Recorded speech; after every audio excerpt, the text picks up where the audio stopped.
शालिनी और मीनाक्षी बचपन की सहेलियां थी, जिन्होंने साथ में स्कूल और कॉलेज की पढ़ाई पूरी की। किस्मत का खेल था कि दोनों की शादी एक ही मोहल्ले में हो गई। लेकिन जहां शालिनी एक हाउसवाइफ थी, वहीं मीनाक्षी रोज बैग टांग कर ऑफिस की तरफ निकल जाया करती थी। ऐसे ही एक दिन जब शालिनी और मीनाक्षी सब्जियां लेने के लिए मार्केट जाती है, तो दोनों की मुलाकात हो जाती है। हाय यार मीनाक्षी, कैसी है तू? सब कुछ ठीक तो चल रहा है ना? आजकल तो तुझे मुझसे मिलने का टाइम ही नहीं मिलता। कहाँ से मिलेगा यार शालिनी, सारा दिन तो मैं अपने ऑफिस में रहती हूँ, फिर घर आकर भी थोड़ा बहुत काम करना पड़ता है। वैसे तो सारा काम मेड करती थी, लेकिन फिर भी 100 चीजें ठीक करनी होती है घर में। इसीलिए तो मैंने तुझे कई बार समझाया है कि अपने ऑफिस की नौकरी छोड़कर घर पर बैठ जा। घर का काम करके कम से कम तुझे दिन में तो फुर्सत मिलेगी और तू भी थोड़ी देर आराम कर पाएगी। ये सब कहने की बात है शालिनी कि घर पर आराम मिलता है। सारा दिन घर पर काम करके मुझे क्या मिलेगा? यहाँ मैं कम से कम अपनी मेहनत से 2 पैसे कमा पाती हूँ और उन पैसों से अपनी मर्जी से जो चाहे वो खरीद सकती हूँ। अपने पति से बार बार मुझे विनती करने की जरूरत नहीं पड़ती और मुझे मेरी फ्रीडम भी मिलती है। मुझे कहीं भी आने जाने के लिए किसी से पूछना नहीं पड़ता। यार मैं तो तेरी भलाई के लिए बोल रही हूँ। कहीं बाहर जाकर किसी और की मजदूरी करने से अच्छा है ना तो अपनी रसोई में ही मजदूरी कर ले। और शालिनी, मैं तुझे ये भी कह रही हूँ, सारा दिन अपने घर में लगे रहने से अच्छा है तू बाहर जाकर मजदूरी कर ले। कम से कम 2 पैसे कमाएगी और घर वालों की झंझट से भी दूर रहेगी। दोनों ही ऐसे अपनी अपनी जिंदगी को अच्छा बताने की होड़ में लगी हुई थी। इसके बाद दोनों सहेलियां सब्जी खरीद कर अपने अपने घर चली जाती है। जैसे ही शालिनी अपने घर आई, उसकी सास हेमा ने कहा, इस समय पे आने की क्या जरूरत थी महारानी? 1-2 घंटे और लेट आ जाती, बिट्टू तो भूखा ही सो जाता। अरे माँ जी, बाजार में सब्जियां खरीदने में टाइम लगता है और मुझे ना मेरी सहेली मीनाक्षी भी मिल गई थी। तो ऐसा बोल के अपने बचपन की सहेली से गप्पे मारने लग गई थी। तुझे कितनी बार बोला है उससे दूर रहा कर, वो तेरे दिमाग में बार बार बाहर जाकर नौकरी करने का मंत्र पढ़ाती रहती है। मैं अपनी जिंदगी में बहुत ज्यादा खुश हूँ माँ जी, मुझे बाहर जाकर नौकरी करने की कोई जरूरत नहीं है, आप इतनी फिक्र मत कीजिए। वहीं दूसरी तरफ मीनाक्षी जैसे ही मार्केट से घर आती है, तो उसका पति नलिन घर पर आ गया था और ऑफिस से आते ही बिस्तर पर पड़ा हुआ था। तभी मीनाक्षी ने नलिन से कहा, नलिन तुम कम से कम ऑफिस से आ गए हो तो अपने उतरे हुए कपड़े वॉशिंग मशीन में तो डाल सकते हो ना। मैं भी तो तुम्हारी तरह जॉब पर जाकर आती हूँ, लेकिन फिर भी सब्जी मंडी मुझे ही जाना होता है। अगर घर पर कोई मेहमान आएगा तो उसका चाय नाश्ता भी मुझे ही करना पड़ता है। ऐसे क्यों? मैंने भी तो तुमसे कई बार कहा है मीनाक्षी, अगर घर और नौकरी दोनों नहीं संभलती तो छोड़ दो, लेकिन तुम्हारी सर पर इंडिपेंडेंट होने का भूत सवार है। अब इसमें मैं क्या कर सकता हूँ? शालिनी और मीनाक्षी दोनों ही अपनी जिंदगी को बेहतर साबित करने में लगी हुई थी, लेकिन दोनों ही कहीं ना कहीं अपनी जिंदगी में संघर्ष कर रही थी और उन संघर्षों से जूझ रही थी। ऐसे ही एक दिन शालिनी पूरे घर की साफ सफाई करके खाना बनाकर तैयार कर देती है। तभी उसकी ननद प्रेरणा अचानक अपने 2 बच्चों को लेकर आ जाती है। उसके दोनों बच्चे पूरा घर फैला देते हैं। तभी शालिनी गुस्से में अपनी सास के पास जाकर बोली, माँ जी, मुझे दीदी ने बताया कि उन्होंने आपको 2 दिन पहले बता दिया था कि वो यहाँ पर कुछ दिन के लिए रुकने आ रही है, फिर आपने मुझे ये बात बताई क्यों नहीं? अरे इतना गुस्सा क्यों हो रही है? मैं बूढ़ी हो गई हूँ, भूल गई होंगी। माँ जी, दीदी के दोनों बच्चों ने इधर उधर सुसु पॉटी कर दी है। वो बिट्टू को भी परेशान कर रहे हैं। मैंने पूरे घर को साफ किया था, उन्होंने पूरे घर को गंदा कर दिया। मैंने हम तीनों लोगों के हिसाब से राजमा चावल बनाए थे, लेकिन अब खाने वाले डबल से भी ज्यादा हो गए। अभी वहाँ प्रेरणा आती है और कहती है, भाभी आप क्या कहना चाहती हैं? अगर मैं और मेरे पति अपनी ही मायके में 2 दिन फालतू खा लेंगे तो कुछ नुकसान हो जाएगा? ठीक है, तो हम अपने लिए बाहर से खाना ऑर्डर कर लेते हैं, आपको इतनी परेशानी है तो। नहीं प्रेरणा दीदी, आप गलत समझ रही हो, मेरे कहने का वो मतलब नहीं था। मैं बस ये कह रही थी कि अगर मुझे पहले से पता होता कि आप लोग आने वाले हो तो मैं कुछ और अच्छा बना देती, ज्यादा बना देती। कोई बात नहीं, मैं दोबारा बना देती हूँ। हेमा ने ये बात सुनने के बाद अपनी बहू की तरफ मुंह टेढ़ा करके कहा, जब दोबारा जाकर खाना बनाना ही था तो बात को इतना ज्यादा बढ़ाने की क्या जरूरत थी? घर में तो 1 रुपए का काम करके नहीं देती और इतराती ऐसा है जैसे हम इसके टुकड़ों पर पल रहे हो। ये बात सुनने के बाद शालिनी को बहुत बुरा लगता है। वो रसोई में जाती है और उसकी आंखों में आंसू आ जाते हैं। उससे खुद से कहा, काश मेरे अंदर भी इतनी हिम्मत होती मीनाक्षी की तरह कि मैं भी बाहर जाकर नौकरी कर सकती, लेकिन मैंने कभी नौकरी नहीं की और मेरे अंदर इतनी हिम्मत भी नहीं कि मैं लोगों का सामना कर सकूं और नौकरी कर सकूं। मीनाक्षी कितनी खुश रहती होगी अपने घर में। वहीं मीनाक्षी ऑफिस जाती है तो उसका बॉस उस पर बरसते हुए कहता है, श्रीमती मीनाक्षी, अगर तुम अपने ऑफिस का काम और घर का काम नहीं संभाल सकती हो तो तुम ये जॉब से इस्तीफा क्यों नहीं दे देती? तुम्हारी जगह कोई योग्य कैंडिडेट को इस नौकरी में रख लेंगे, क्योंकि मैंने तुमको मिस्टर बत्रा की फाइल मेल करने को कहा था और तुमने मिस सुलक्षणा की फाइल सेंड कर दी। मीनाक्षी ये बात सुनकर डर गई और घबराते हुए बोली, सॉरी सर, माफ कर दीजिए, गलती से जल्दबाजी में हो गया होगा। अगर जल्दबाजी में काम करना है तो कल से यहाँ पर आने की बिल्कुल भी जरूरत नहीं है, समझी? अगर दोबारा से तुमसे कोई भी गलती हुई तो फिर मैं तुम्हें तुम्हारी पोस्ट से निकाल कर चपरासी की नौकरी दे दूंगा। वैसे भी तुम झाड़ू पोछा करते हुए शोभा देती हो। ये बात सुनने के बाद मीनाक्षी को बहुत बुरा लगता है और वो सारा दिन फिर भी डर डर कर बहुत मेहनत से काम करती है और रात को घर आती है। आज उसकी मेड नहीं आई थी, इसलिए घर का सारा काम भी उसे करना पड़ता है। वो सब लोगों के लिए दाल चावल बनाकर रख देती है और जैसे ही नली ने दाल चावल देखे, क्या यार मीनाक्षी, सादा खाना बिल्कुल भी अच्छा नहीं लगता। तो मैं भी तुम्हारी तरह 8 घंटे की नौकरी करके आई हूँ, जो बनाए खा लो, और अगर ये बुरा लग रहा है ना तो खुद बना लो या फिर बाहर से ऑर्डर कर लो। मीनाक्षी बोलती है और चुपचाप खाना खाती है और सो जाती है।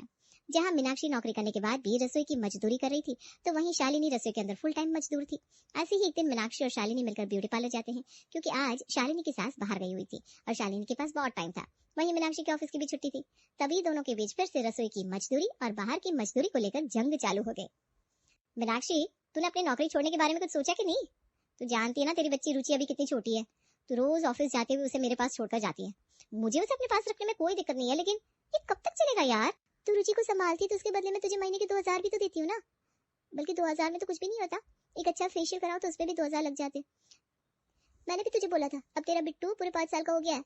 अब तेरे घर में भी तो तेरी सास है, तेरी सास तेरे बच्चे को संभाल लेगी। तू मेरे साथ ऑफिस में नौकरी करने लग जा। वैसे भी मैं अपनी सिफारिश से तेरी नौकरी लगवा सकती हूँ। मैं वहां बाहर जाकर किसी की मजदूरी नहीं कर सकती। मुझे मेरे घर वालों के अलावा कोई एक बात भी सुना देना तो बहुत ज्यादा बुरा लगता है। मैं ये बर्दाश्त नहीं कर सकती कि कोई मुझ पर चिल्लाए या मुझे डांटे। तो एक काम कर, तुझे ऐसा लगता है कि मेरा काम आसान है और मुझे ऐसा लगता है कि तेरा काम आसान है, तो कुछ दिनों के लिए एक दूसरे के काम को बदल लेते हैं, उसके बाद सारा सच सामने आ जाएगा। तो तू ये कहना चाहती है कि तू मेरी जगह हाउसवाइफ बनेगी और मैं तेरी जगह बाहर काम करने के लिए जाऊँ? मेरी तरह हाउसवाइफ तो तू अपनी नौकरी से एक हफ्ते की छुट्टी लेकर बन जाएगी, लेकिन एक हफ्ते के लिए मैं कहाँ पर कैसे जा सकती हूँ? आखिर कौन होगा ऐसा जो मुझे एक हफ्ते के लिए काम देगा? शालिनी, मेरे ऑफिस में अभी ट्रेड फेयर होने वाला है और उसके लिए हमें कुछ लोगों की जरूरत है। वो तुझे प्रतिदिन के हिसाब से पेमेंट देंगे। अगर तुझे कोई दिक्कत नहीं है तो मैं तेरी वहां जाने के लिए बात कर सकती हूँ। ठीक है, अगर ऐसी बात है तो एक हफ्ते के लिए मैं अपनी हिटलर सास को भी संभालूंगी। तो एक काम कर, आज से हमारे साथ लग। लेकिन अगर मैं शर्त में जीत गई और मेरा काम ज्यादा मुश्किल हुआ तो तुझे भी अब हाउस वाइफ ही बनना पड़ेगा, ये बात याद रखना। दोनों ही सहेलियां शर्त लगाकर बैठ जाती है कि अब वो ये पता करेंगी कि किसके काम में उन्हें ज्यादा सुकून मिल सकता है। उसके बाद शालिनी जहां अपने घर पर एक हफ्ते के लिए मेड लगा लेती है और मीनाक्षी के ऑफिस के ट्रेड फेयर में नौकरी करने के लिए जाने लगती है, वहीं मीनाक्षी अपने बॉस से परेशान होकर नई नौकरी ढूंढने के लिए एक हफ्ते घर बैठ जाती है। जब नलिन काम पर जा रहा था तो उसने मीनाक्षी को घर बैठे देख कर कहा, क्या बात है मीनाक्षी, अभी तक चंपा काम करने नहीं आई क्या? तुम आज काम पर नहीं जा रही हो? चंपा को मैंने एक हफ्ते की छुट्टी दे दी है। वैसे भी हर 2 दिन बाद वो यही कहती है, कमर दर्द है, पैर दर्द है, सर दर्द है। उसे एक हफ्ते के लिए रेस्ट ही दे दिया और उसके बाद जब उसके सारे दर्द ठीक हो जाएंगे तो वो काम पर रेगुलर आ जाएगी। और ये बताओ मेरी मैडम, तुम काम पर क्यों नहीं जा रही हो? मैं अपने बॉस की चिल्लाहट और अपमान नहीं सुन सकती, इसलिए मैंने सोचा मैं अपनी नौकरी छोड़ दूंगी और एक हफ्ते घर बैठकर कोई अच्छी नौकरी सर्च करूंगी, मिली तो ये भी बता दो मीनाक्षी जी कि अगर तुम छुट्टी करके बैठने वाली हो तो घर का सारा काम चंपा की जगह तुम्हें करोगी क्या? हाँ, कि मैं घर का काम नहीं कर सकती? जब भी वो छुट्टी करती है तो आपको बताती हूँ क्या? आप तो पानी का एक गिलास भी उठाकर नहीं रखते, अपना सारा काम मैं नहीं करती? ओके बाबा, तुम अपना दिमाग बिल्कुल ठंडा रखा करो। चलो मैं काम पर जा रहा हूँ, अपना ध्यान रखना। नलिन ये बोलकर काम पर चला जाता है तो वहीं शालिनी सारा दिन ट्रेड फेयर में काम करके शाम को घर आती है और उसे रात के 8 बजे घर में घुसते देखकर हेमा ने पूछा, मैडम आप बताओगी क्या कि आप किससे पूछकर नौकरी कर रही हो और अपने बेटे को भी नौकरी करते हुए अपने साथ ले जाया करो। सारा दिन इससे खेल खेल कर मेरा दिमाग खराब कर दिया, अब जल्दी से खाना बनाओ। पहली बात, मेरा बेटा आपका भी कुछ लगता है। मैंने तो सोचा था कि शादी के 5 साल तक बच्चा ही नहीं करूंगी, लेकिन आपकी जिद थी आपको पोता देख कर जाना है। अब पोता तो आपने देख लिया और जाने का तो आप नाम नहीं ले रही।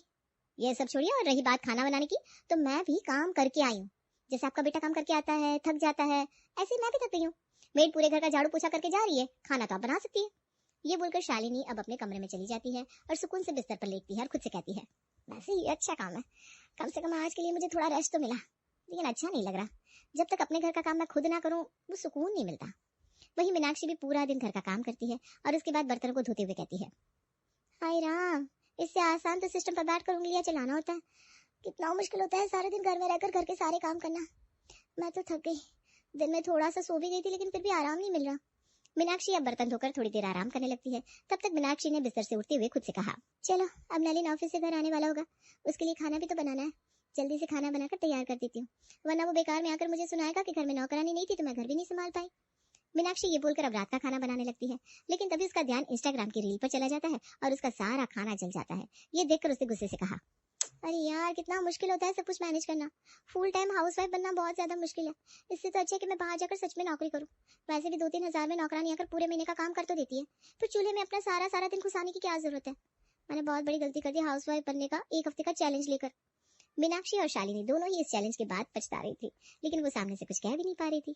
ऐसे ही एक दिन, अभी तीसरा ही दिन था, मीनाक्षी और शालिनी दोनों ही मार्केट में साथ में सब्जियां लेने जाती है। मीनाक्षी ने झिझकते हुए पूछा, शालिनी अगर तुम्हें ऐसा लगता है कि तुम हार मानने को तैयार है तो हम चैलेंज को खत्म कर देते हैं। वैसे भी कब तक ऐसे ही एक दूसरे से लड़ते रहेंगे, हम दोनों तो बचपन की सहेलियां हैं ना। हाँ, अगर तुम हार मानने को तैयार हो तो ठीक है, मैं भी चैलेंज खत्म करने को तैयार हूँ। वैसे भी तुम्हारा चेहरा बता रहा है कि मैं ये चैलेंज जीत चुकी हूँ। कुछ भी हो जाए इस चैलेंज को तो मैं ही जीतूंगी, तुम ऐसे सोचना भी मत कि तुम ये चैलेंज जीत पाओगी। दोनों ऐसे ही बात कर रही थी, लेकिन दोनों ही हार मानने को तैयार नहीं थी, जिस वजह से ये चुनौती और चलती है। इसी तरह पूरा एक हफ्ता गुजर जाता है और मीनाक्षी हार मानते हुए शालिनी से कहती है, शालिनी चलो तुम जीती मैं हारी, सच में बहुत ज्यादा मुश्किल होता है, बहुत मेहनत है हाउसवाइफ बनने में। सारा दिन परिवार के लिए लगे रहो, सुबह 7 बजे से लेकर रात के 9 बजे तक चूल्हे में घुसे रहो। सच में ना, मेरी मेड की वजह से मुझे ज्यादा मेहनत नहीं करनी पड़ती थी, लेकिन अब मुझे एहसास हुआ कि कितना ज्यादा मुश्किल होता है। नहीं यार, तुम गलत कह रही हो बहना। बाहर जाकर जॉब करना बहुत मुश्किल होता है। जब आपके घर वालों के अलावा आपको कोई और सुनाता है तो कितना गंदा लगता है। हम कुछ रुपए के लिए अपने आत्मसम्मान किसी अनजान इंसान से दांव पर लगा देते, ये बहुत गलत है। दोनों को एहसास होता है कि वो दोनों ही अपनी जिंदगी में चुनौतियों का सामना कर रही थी। इसके बाद अब दोनों ही अपना चैलेंज खत्म करती है। अब अगले दिन जब हेमा अपनी बहू को रसोई में काम करते देखती है तो कहती है, क्या बात है मैडम, आज काम पर नहीं जा रही हो? नहीं माँ जी, अब से मैं ही घर संभालूंगी। और आज मैं काम पर नहीं जा रही हूँ, बल्कि अब से मैं काम पर जाऊंगी ही नहीं। ये बात सुनने के बाद हेमा की नजरें शर्म से नीचे झुक गई और उसने कहा, मुझे माफ कर दे बेटा, अब तो इस घर का काम नहीं संभाल रही थी तो मुझे एहसास हुआ कि तू इस घर के लिए कितना कुछ करती थी। लेकिन मैं फिर भी तुझे कितना ताने दिया करती थी। एक छोटे बच्चे के साथ पूरे घर की जिम्मेदारी संभालना बहुत मुश्किल होता है, लेकिन मैंने कभी तेरा साथ नहीं दिया, बल्कि हमेशा तुझे ताने दिए। आज आपको इस बात का एहसास हुआ कि मैं भी एक इंसान हूँ। मेरे लिए इससे बड़ी कोई बात नहीं हो सकती। कोई बात नहीं, मैंने आपको माफ किया। अब से जब तक तू घर का काम करेगी, बिट्टू का ध्यान मैं रखूंगी।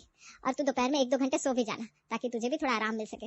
वहीं दूसरी तरफ मीनाक्षी सुबह सुबह तैयार होकर ऑफिस जाने के लिए निकल रही थी कि उसे ऑफिस जाते देखकर नलिनी ने कहा, मीनाक्षी कहाँ जा रही हो सुबह सुबह?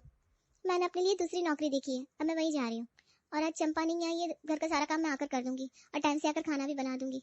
मीनाक्षी बोलकर अपने काम के लिए निकल जाती है। इसके बाद जैसे ही शाम को घर आती है तो देखकर हैरान हो जाती है कि घर का सारा काम हो गया था, खाना भी बनकर तैयार था। ये देखकर मीनाक्षी ने नलिन से कहा, नलिन ये सब क्या है, खाना किसने बनाया? शालिनी को बुलाया था क्या तुमने घर का काम करने और खाना बनाने के लिए? तुम्हें लगता है कि उसे अपनी कर्कश सास और घर के कामों से फुर्सत मिलती होगी कि वो आकर हमारे घर का काम करेगी और खाना बनाएगी? तो फिर बताओ, घर का सारा काम किसने किया और ये इतना सारा खाना किसने बनाया? ये खाना मैंने बनाया मैडम। क्या मजाक कर रहे हो? तुम्हें ये खाना देखकर कैसे लगता है कि किसी रेस्टोरेंट से आया है? नहीं। मीनाक्षी मुझे माफ कर दो, मुझे ये एहसास हो गया है कि तुम सच में कितनी अच्छी हो। सब लोगों का कितने अच्छे से ध्यान रखती हो, सब लोगों की फिक्र करती हो, पूरे घर का काम संभालती हो और आर्थिक रूप से भी मेरा बराबर से साथ देती हो। लेकिन फिर भी मैं कभी तुम्हारी वैल्यू नहीं समझ पाया। जब एक हफ्ते के लिए तुम घर बैठ गई थी और मुझे आर्थिक संकट होने लगे, तब मुझे एहसास हुआ। मुझे खुशी है नलिन कि तुम्हें इस बात का एहसास है कि मैं भी इंसान हूँ। मुझे बहुत अच्छा लगा कि जो नलिन सालों पहले कहीं खो गया था, आज मुझे फिर से वो तुम्हें नजर आ रहा है। तो घर का काम हम दोनों मिलकर करेंगे। हम दोनों सिर्फ लाइफ पार्टनर नहीं है, बल्कि क्राइम पार्टनर भी है। इसलिए अब से हम दोनों काम पर भी जाएंगे साथ में और घर का काम भी करेंगे साथ में। शालिनी और मीनाक्षी की लगी छोटी सी शर्त ने उनकी जिंदगी को बदल कर रख दिया। उनके किरदारों की अदला बदली ने उनके परिवार को उनकी अहमियत समझा दी। इसके बाद अब मीनाक्षी और शालिनी के परिवार वाले न सिर्फ उनकी कदर किया करते, बल्कि उनके काम की इज्जत भी किया करते। और जब कभी मीनाक्षी या शालिनी थक जाती तो वो उनका भरपूर साथ दिया करते। इस तरह वो अपने परिवार के साथ रहने लगी और उन्हें समझ में आ गया कि बाहर की मजदूरी और रसोई की मजदूरी दोनों में बराबर की मेहनत होती है।